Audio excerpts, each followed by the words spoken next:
Śrī Brahma-saṁhitā, Chapter 5, Text 33.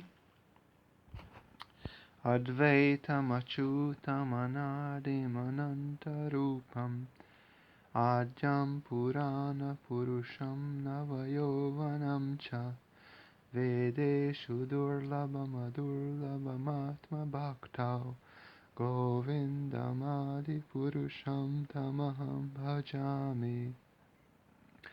Synonyms: Advaitam, without a second; Achyutam, without decay; Anadim, without a beginning; Anantarupam, whose form is endless, or who possesses unlimited forms; Adyam, the beginning; Purana Purusham, the most ancient person; Navayovanam, a blooming youth; Cha, also; Vedeshu, through the Vedas; Durlabam, inaccessible; Adurlabam, not difficult to obtain; Atma Bhaktau, through pure devotion of the soul; Govindam, Govinda; Adi Purusham, the original person; Tam, him; Aham, I; Bhajami, worship. Translation: I worship Govinda, the primeval Lord, who is inaccessible to the Vedas, but obtainable by pure unalloyed devotion of the soul, who is without a second, who is not subject to decay, is without a beginning, whose form is endless, who is the beginning and the eternal Purusha, yet he is a person possessing the beauty of blooming youth. Purport: Advaita means indivisible truth, who is knowledge absolute.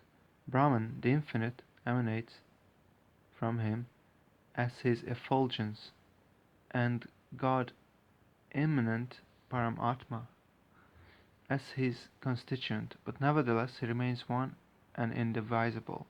Achyuta means that though myriads of avatars emanate from him as subjective portions and millions of jivas as separated spiritual particles, still he remains intact as the undivided whole of fullest perfection. Though he indulges in exhibiting the pastimes of birds, etc., still he is without a beginning. Though he disappears after the pastimes of his appearance, still he is eternal. Though without origin, yet he is with an origin in his pastime of appearance, and although eternal in essence, he is still a person in the full bloom of youth. The sum and substance of it is that though he possesses diverse and apparently mutually contradictory qualities, still they are in universal harmonious concordance by dint of his unthinkable potency. This is what is meant by Chid-dharma, transcendental nature, as distinguished from the material. His graceful threefold bending form with flute in hand possesses eternal blooming youth, and is above all unwholesomeness that is to be found in limited time and space.